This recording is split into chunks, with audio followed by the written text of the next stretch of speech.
Hello everyone, আজকে তোমাদের সাথে নতুন একটা রেমেডি শেয়ার করব। রেমেডিটা ভীষণ সুন্দর, আর এটা মাখলে স্কিন হয় একদম ঝকঝকে তকতকে। আর তোমরা যারা চটজলদি ফর্সা হতে চাও, তারা কিন্তু এই প্যাকটা সপ্তাহে 3 থেকে 4 দিন ব্যবহার করলে অবশ্যই কিন্তু ফর্সা হতে পারবে।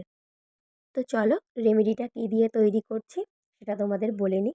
তো প্রথমেই দিয়েছিলাম 1 চামচ আমুল দুধ, তারপরে দিলাম 1 চামচ বেসন, আর এবার দিলাম সামান্য একটু হলুদ, এরপরে দেব একটু মধু।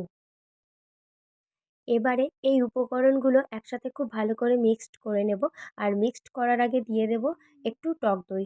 টক দই তোমরা সকলেই জানো আমাদের মুখের জন্য ভীষণ ভালো একটা ব্লিচ এনে দেয়। মুখের ট্যান রিমুভ করার জন্য টক দইয়ের জুড়ি মেলা ভার। তো যাই হোক, টক দই দিয়ে দিলাম বেশ খানিকটা পরিমাণ। এবারে সমস্ত উপকরণগুলো আমি খুব ভালোভাবে দেখো মিশিয়ে নিচ্ছি। তো অনেকটা টাইম ধরেই ফেটিয়ে নিয়েছি, আর আমার সমস্ত উপকরণগুলো খুব ভালোভাবে মেশানোও হয়ে গেল। এবার আমি মুখটাকে প্লেন ক্লিন করে নিয়েছি। যে কোনো প্যাক লাগাবার আগে মুখটা ক্লিন করা ভীষণ জরুরি। তোমরা কেউ চাইলে ক্লিনজিং মিল্ক দিয়েও করতে পারো, বা নারকেল তেল মুখে মেখেও পরিষ্কার করতে পারো। আমাদের আগের দিনের যে রেমেডিটা আমি দিয়েছিলাম তাতে তোমাদেরকে দেখিয়েছিলাম যে নারকেল তেল দিয়ে ভীষণ ভালো ক্লিন করা যায়।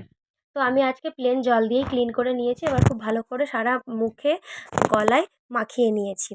এবার দেখো 10 মিনিট আমি মেখে রেখেছিলাম, আর ভীষণ ভালোভাবে মুখের ওপরে শুকিয়েও গেছে। যতক্ষণ না অ্যাবজর্ব করবে ততক্ষণ প্যাকটা তুলবে না।